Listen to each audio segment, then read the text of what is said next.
Mbote na bino banso pe boye bolamu na sango so mukolo mwa lelo tozali bongo mukolo mwa suka mwa mobu moye mukolo mwa tukumisatu na moko ya sanza ya zomi na mibale mobu koto mibale na tuku mibale na mitano totombeli bino banso mobu molamu mwa koto mibale na tuku mibale na motoba totala nini tolengeli bino lelo bawazeli no na FARDC bafundami kozwa na moyibi biloko mingi bya l'hôpital lokelwa Yamba na Makobola au territoire ya Fizi na etuka Sud Kivu. Mondele mboka Engumba Goma Katembo Ndalini Julien asakulete milulu mya bilenge miko salema te mukoloma mibale ya sanza ya Yambo ya mobu mozali koya lokolo ezali kolobama na bato bayike. Ndalini Julien asakulete misala miko salema bo momesano.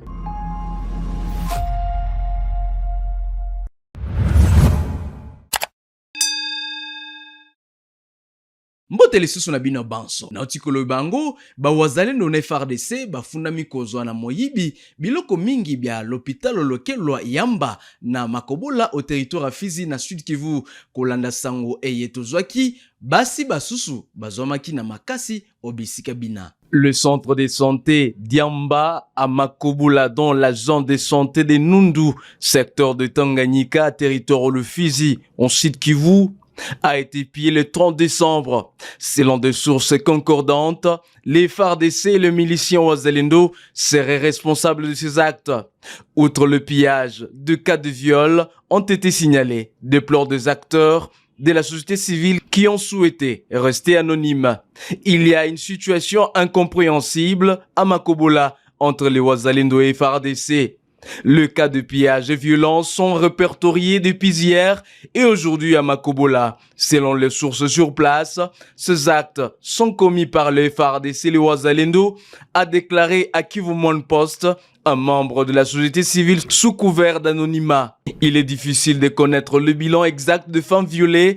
La majorité des habitants a fui en masse après l'incident. Dans la nuit du 29 au 30 décembre 2025, il y a des boîtes et petites embarcations qui arrivent pour récupérer des biens de la population locale. Les auteurs sont les FARDC et Wazalendo. De notre côté, nous condamnons ces actes barbares qui ne cessent de traumatiser la population de Makobola, a déclaré un responsable local. Parmi les structures pillées figurent les centres de santé de Makobola et un hôpital récemment construit. Tout le matériel du nouveau bâtiment de ces grands hôpitaux, construits mais non encore opérationnels, ont été pillés, a ajouté une autre source locale. L'armée congolaise n'a pas encore réagi face à ces accusations. Mondele mboka ya Engumba Goma Katembo Ndalini Julien asakolete milulu mya bilenge mikosalema te mukolo mwa mibale ya poso ya sanza ya Yambo ya mobu mozali koya lokolo ezali kolobama na bato baike. Ndalini Julien asakolete misala mikosalema bo momesano. Tolanda. Bwana journaliste, encore une fois une question très pertinente. Ni kweli ni kwanza kuko tract, tunaweza ita tract sababu kwanza kunivua meri hatukupata barua ya kuomba hiki marshi. Ni watu unaona Kinshasa mtu hawezi ongoza inji pale masonji bongo sababu bongo iko na mwisho. Watu wa Kinshasa wanaweza kudanganya population ndio wataweza kuiongoza, lakini bongo iko na mwisho. Hii kitu tout d'abord nataka kuongea na population ya Goma kama kunivua ya meri hatukupata barua yenyewe inasema no wanaomba marshi. Ili ni ya kwanza. Na hiki kitu wanaweka cachet ya nani ya Amerika kama tole recevoir ile kitu ni tract iko bongo. Donc population hiyo kama ni bongo. Na ile siku ya pili tunazungumza na population ya Goma, la population doit vaquer librement kwa activités zao. Donc ni kusema hakuna kitu na hakutakuwa kitu na population iko pale ifanye kazi, watu wafete mzuri, hakuna shida. Sisi tuko pale kulinda usalama wao mpaka mwisho msekirite ya kudumu. Sababu gani bwana journalist? Unaona kitu wakati bwana kizungurusha vile ni kusema ni kuchochea population. Vitu ya bongo. Population wakati unashindwa kuishi ya kuiongoza, unashindwa kuishi ya kukaribia population, zungumze population, ufanye ma action yenye iko concrete yenye inaonekana yenye iko palpable. Ndio shida za vile zinatokea. Sasa Kinshasa imeshindwa na ndio maana inaanza nitalitwa bongo. Na ndio maana tunaongea kama tunasema wale watu tuko na watafuta wakapatikana watazidiwa vikali. Sababu sisi kama administration kuko vitu tatu yenye tunatumikisha. Tunatumikisha jeshi, ARC kusudi ya kulinda eneo, tunatumikisha servisi ya polisi mkazi mbili kumetenir ordre public na discipline mu societe, na vile vile tunatumikisha servisi ya renseignement kusudi tupate habari. Ndio ile bwana journalist. Ni kusema hii marche ya mardi ni bongo, haiko na haitakuwa. Donc kusema population ivake librement kwa occupation zao, sisi tuko pale kwa kuwalinda bwana journalist. Kwa kumaliza mheshimiwa, lisanga lya baye bamimelaka bimboka lisungi Konafod libeti ntangwa mpe mpiololo na ntina ya lolenge baimboka bazali kobika na pasi na monyele mobimba ya ekolo Congo Demokratiki. Florent Babi asakolaki ete bozangi bwa mosolo nde bozali kosala ete likambo lina lisalema na lolenge lona. Tolanda. C'est ainsi qu'on a mis sur pied ce qu'on appelle le groupe national de référence, qui est vraiment déjà dans une phase expérimentale à travers 7 pays, la RDC faisant partie. Aujourd'hui, les bailleurs de fonds ne se réunissent pas seuls, ils se réunissent maintenant avec d'autres parties prenantes, dont le gouvernement, les agences du système des Nations Unies, les ONG nationales, les mouvements de femmes et autres, pour réfléchir sur ce qui peuvent constituer comme frein à leurs engagements. Et c'est ça, au fait, le cadre maintenant aujourd'hui de concertation où on doit travailler beaucoup plus sur les barrières et les freins devant amener les bailleurs de fonds à respecter leurs engagements et à financer, par exemple, déjà à la hauteur de plus de 25% directement aux acteurs locaux. Le besoin est tellement énorme. Je dirais que, comme vous le savez, il y a des gens qui continuent à se déplacer. Il y a les problèmes de protection, il y a les problèmes de malnutrition. Donc, les besoins sont tellement énormes, mais l'aide n'est pas là. Et c'est ainsi que, par exemple, au niveau de Konafod, on est en train de mener vraiment un grand plaidoyer pour que vraiment la communauté internationale tourne au moins les yeux et les regards vers cette crise qui ne fait que durer. Ça fait plus de 30 ans que cette population ne fait qu'endurer. La crise est tellement énorme et comme vous le savez, le financement va aussi en se ménisant. Fondation Pasteur Kashira ekitaki lelo bisika bana baye bakufela baboti bazali kovana na engumba Goma. Bana baye bazwaki lisungi la ndenge na ndenge lokola bilamba. Na esengo inso Mimi Kashira apesaki maloba Yé natina ya likambolina. Parce qu'il n'y a pas de moyens. Et ça, c'est leur petite maisonnette, si on peut dire. Mais ils hébergent autant de dizaines d'enfants comme ça dans les conditions extrêmement difficiles. Ça doit être leur mission, leur appel à Dieu.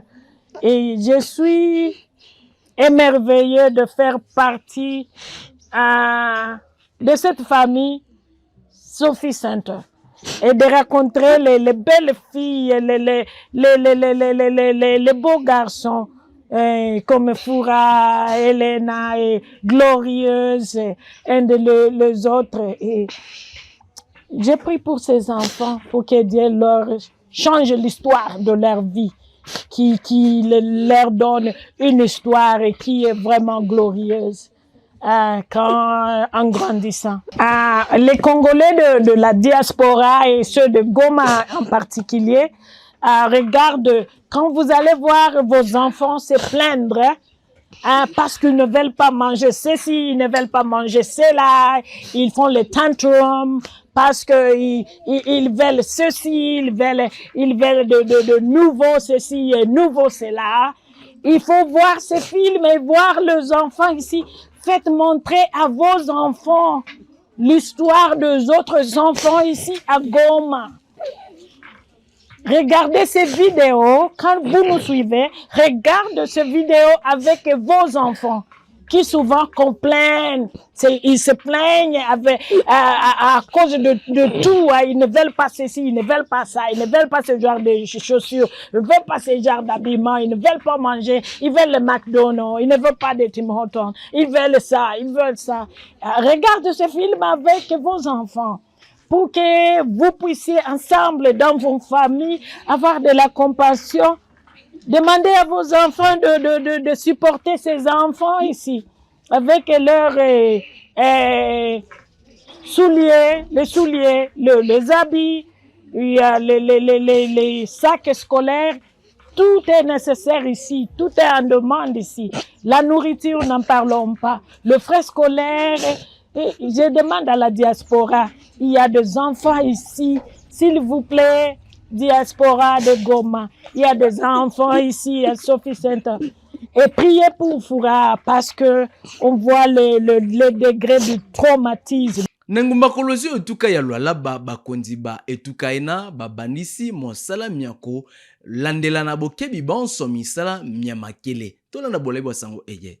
Attendu, enfin, c'est ce mardi 30 décembre qu'ont été lancés dans la salle polyvalente les travaux de la commission chargée de vérifier la conformité administrative, juridique et technique, ainsi que la traçabilité et la licéité de sources d'approvisionnement des entités des traitements des substances minérales issues de l'exploitation artisanale de la filière cupro-cobaltifère au Lualaba.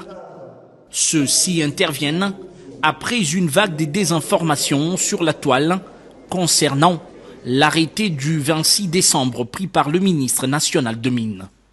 Ouvrant les assises, la gouverneure Fifi Masuka Seini a insisté sur l'importance de cette initiative qui vise à assainir et à structurer le secteur minier artisanal gangréné par l'informel. Nous savons que les creuseurs artisanaux et les entités de traitement des minéraux attendent beaucoup de votre commission. C'est dans cet esprit que nous vous accueillons avec la ferme conviction que vos travaux permettront d'éclairer les mesures prises, d'en évaluer les implications et d'apporter des solutions équilibrées, respectueuses de la légalité, mais également attentives aux réalités socio-économiques locales. Le gouvernement provincial réaffirme sa pleine disponibilité à faciliter votre mission. Dans son allocution, le président de la commission, Franck Fouamba, a rappelé que ce processus répond aux instructions claires du chef de l'État, Félix-Antoine Tshisekedi, qui tient à une régulation stricte et transparente de la filière artisanale et non le contraire. Son Excellence, Monsieur le Président de la République, chef de l'État, s'est impliqué personnellement afin que l'artisanat minier soit organisé. Donc soyez rassurés que le travail qui est fait par la Commission n'est pas pour tuer l'artisanat minier, personne ne veut tuer l'artisanat minier, n'est pas contre l'artisanat minier, n'est pas contre les coopératives, parce qu'aucune coopérative n'a été suspendue ni son agrément retiré, n'est pas contre l'artisanat comme on a dit, parce qu'on n'a pas interdit à des artisanats où on ne leur a pas demandé de quitter les zones où elles sont. Visant également à rétablir les calmes en dissipant les zones d'ombre autour de ces nouvelles dispositions, la cérémonie a réuni notamment le membre du gouvernement provincial, des représentants de coopératives minières, des exploitants artisanaux ainsi que les membres de la société civile. Kalaka walingomba politiki pe perde Niembo Christian akangamaki na butu ya lobiloleki na ndaku na ye ezali na commune ya Lemba na engumba Kinshasa. Mwasi na ye mpe bana baye bazwami penza na mpasi mpe na bobangi pamba te bayebi te bisika nini tata wa bango amemamaki. Comme nous avons appris avec amertume, c'est depuis 0h30 que l'honorable Denis a été enlevé. C'est comme ça qu'avec les autres compagnons, on a fait une descente sur le terrain. Là, on est chez lui en famille. Moi, c'est Tamboué Accent Ideogracias. Je suis le secrétaire général adjoint des compagnons de Joseph Kabila. Avec les autres membres de la délégation, nous sommes venus s'acquérir de la situation et de la circonstance, comment l'enlèvement a eu lieu. C'est comme ça que la famille nous a rapporté. C'est à 0h30 que les militaires lourdement armés ont fait effraction dans la parcelle jusqu'à ce qu'ils ont pris l'honorable Dounia et ils l'ont amené à un endroit jusque-là inconnu. C'est comme ça que nous décrions cet enlèvement qui est déjà un enlèvement de plus parce que après le secrétaire permanent du PPRD, le professeur Emmanuel Ramazan Chadari, les autres membres du PPRD. Et aujourd'hui, c'est l'honorable Dounia. Et on ne sait pas demain c'est qui. Donc, ça devient une pratique dictatoriale que nous décrions avec fermeté. C'est comme ça que nous demandons au régime en place de mettre en jeu les règles démocratiques. Dans une démocratie, on doit respecter le pluralisme politique. Nous sommes une famille politique de l'opposition dans la résistance et nous la faisons démocratiquement. Nous menons notre action de manière démocratique et les humiliations politiques amènent à la révolte, ce que nous n'encourageons pas. C'est comme ça que nous dénonçons cet enlèvement et nous décrions avec force. Et nous demandons aux autorités en place de libérer immédiatement l'honorable Dounia Kilanga qui n'est pas dans un dossier compromissoire. Au cas où son arrestation perdure ou bien il n'est pas libéré, les compagnons vont se prendre en charge pour mener des actions de terrain de grande envergure. Tala suka basango na biso mokolo malelo matono mingi na bino banso babolandaki biso botikala malamu o mabota mabino banso pe totombeli bino banso mobu molamu mwa nkoto mibale na tuku mibale na motoba moye tozali kobanda mokolo malobi botikala malamu pe tokokutana mobu mozali koya.